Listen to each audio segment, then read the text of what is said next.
Did you know that NCLEX-RN often includes SATA type of questions, and these are those type of questions which are most commonly missed. Why? Because many test takers overthink or underestimate the simple safety protocols like hand hygiene, PPE, patient safety, all these kind of things. The NCLEX tip for this is, if you get these kind of questions in your NCLEX-RN, then always apply standard precautions first and then go for transmission based precautions like contact precautions, droplet precautions, airborne precautions, etc. Many students fail because they pick too many or too few answers. Only select interventions that are directly relevant to the infection type.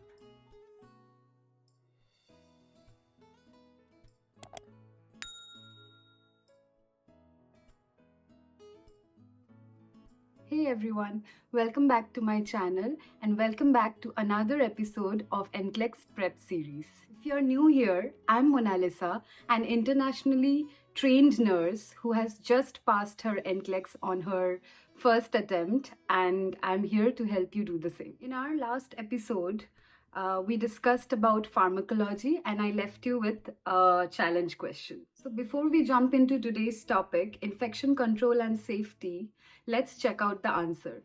Here's the question for you. A patient is prescribed Vancomycin IV for MRSA.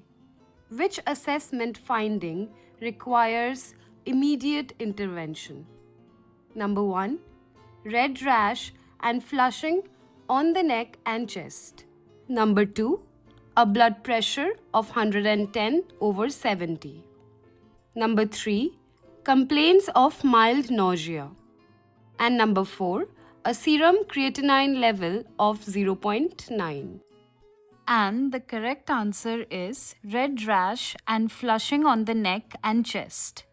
This describes Red Man Syndrome, RMS, an infusion-related reaction that can occur when vancomycin is administered too rapidly. It is not an allergic reaction, but rather a histamine release causing flushing and redness like erythema of the upper body, covering neck, chest, face, and hypotension if severe, and pruritus, which may cause like itching. And a big kudos to daydreamer Nondini for answering it correctly.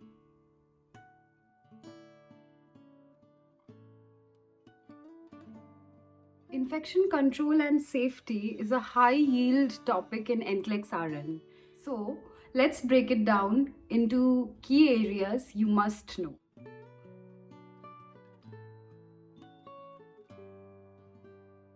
Standard precautions are the first line of defense against any kind of infection, and these are used for all patients regardless of their diagnosis. And standard precautions include hand hygiene.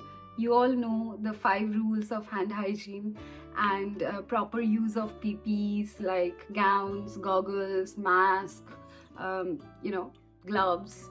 And also it includes respiratory hygiene, where you have to follow the cough etiquettes and stuff. You have to educate patients about how to cough and how to not spread the infection as much as possible. And one more thing is very important, that is the safe policies to administer injections in any kind of healthcare setting. So, in short, you have to make sure and always assume that all patients are infectious, and you have to follow the standard precautions for all of them.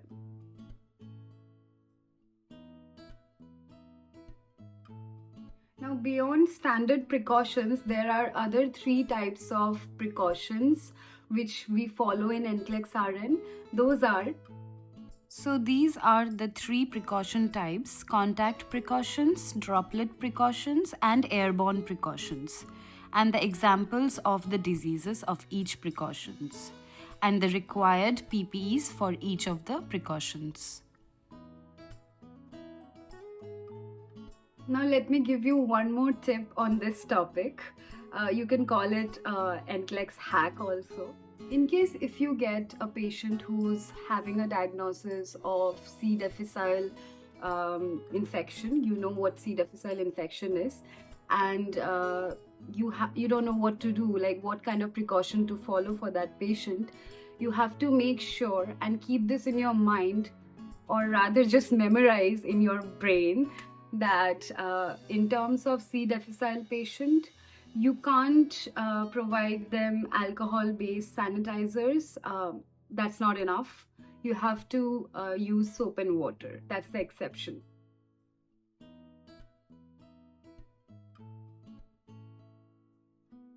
In terms of PPE donning and doffing, you have to know the proper way of donning and doffing of PPE. You have to know what is the order of wearing them, and the order is, As you all know, donning means wearing the protective equipment and doffing means removing them. There's a mnemonic tip for wearing PPEs, and that is, when you're thinking about donning PPEs, think about bottom up, which means wearing them from bottom of your body. Like, first you will wear the gown, second you will wear the mask, third you will wear the goggles, and then you will wear the gloves. Now you must be thinking, hands come below the face level, then it should come before mask and goggles, right? But imagine your hands are raised, then your hands are above all, right? Then you have to wear the gloves at last. Think about like that only. Imagine that structure in your mind. That's how I imagined. And the mnemonic for doffing PPE, which means removing them, is very simple.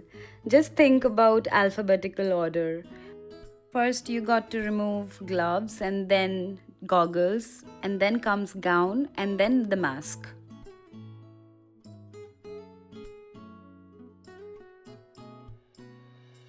if you get pricked by a needle in a healthcare setting, you have to follow several steps. Where the step one is definitely you have to wash the area on a running water with soap and water and nothing else, and make sure you do not squeeze it. You do not squeeze the blood out of it. I hope you all know about it.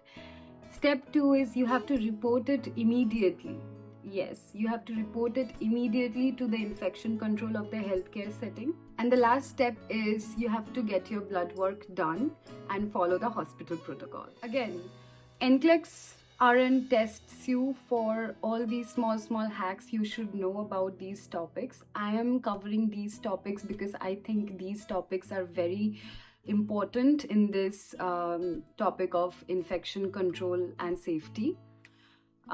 If you get a needle prick in a healthcare setting, you are going to follow the steps definitely, but you have to make sure you know the NCLEX hack regarding this question. So NCLEX tip for this is you cannot delay reporting the incident as it can be very life-threatening.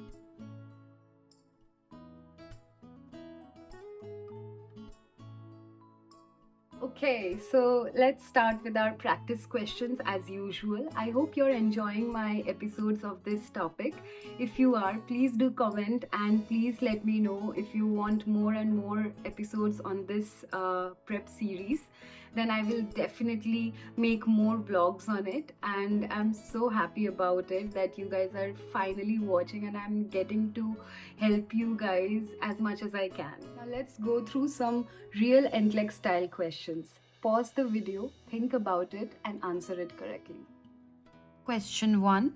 A nurse is caring for a patient with suspected tuberculosis, also known as TB. Which infection control precautions should the nurse implement?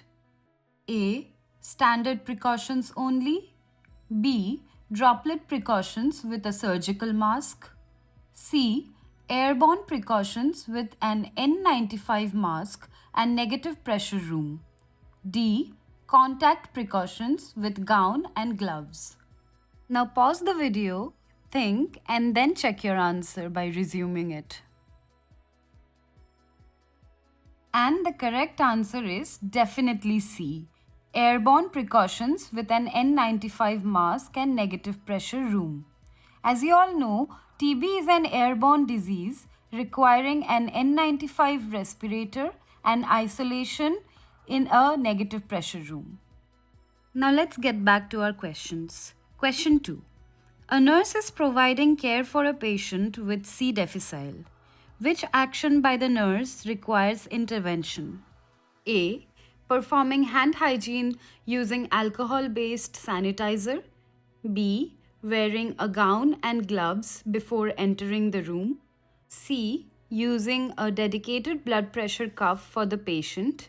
And D. Disinfecting surfaces with bleach wipes. Now pause, think, and resume. Yes, the correct answer is A. Performing hand hygiene using alcohol-based sanitizer. As you all know, C. difficile spores are resistant to alcohol-based sanitizers. Always and always use soap and water. Without wasting any time, let's get back to the last question of this practice questions. Which patient should the nurse see first? A. A patient with MRSA requesting pain medication. B. A patient with a history of TB who needs a sputum culture collected. C. A patient with neutropenia, which means low WBCs, reporting a fever of 101 Fahrenheit. D. A patient on droplet precautions with stable vital signs. Now you know the drill. You have to just pause, think, and answer it correctly. And the correct answer is C. A patient with neutropenia and fever.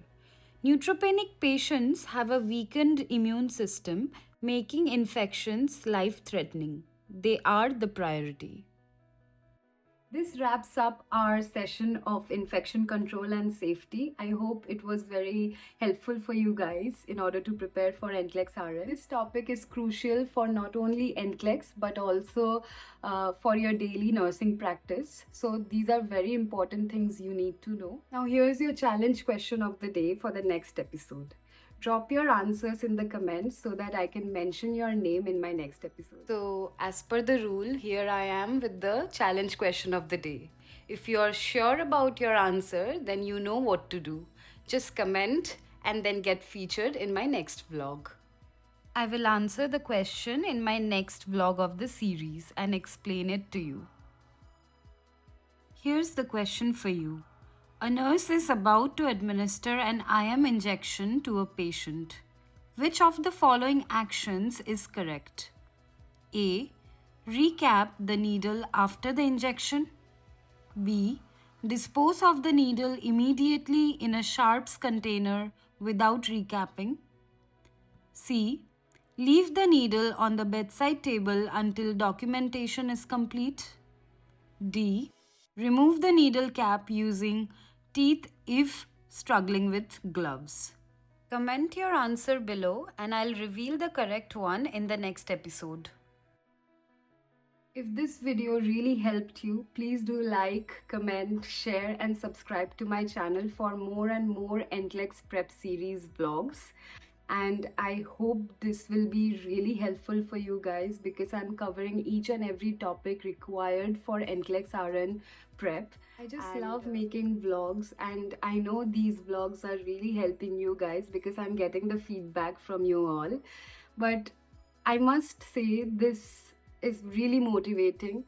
The more you motivate me, the more I will be able to produce more and more episodes and help you guys in order to pass the NCLEX-RN exam and become a US RN like me. You all know that NCLEX-RN covers a vast syllabus and it is impossible to teach you guys everything, like each and every topic. That's why I'm providing all the materials required in order to prepare for this exam. So if you want those materials, please don't forget to reach out to me on my Instagram handle, Nomadic Indian RN, and I will be more than happy to help you guys and guide you with all the materials I have, including the Mark K lectures, the blue book and the yellow book. Until then, see you in my next vlog.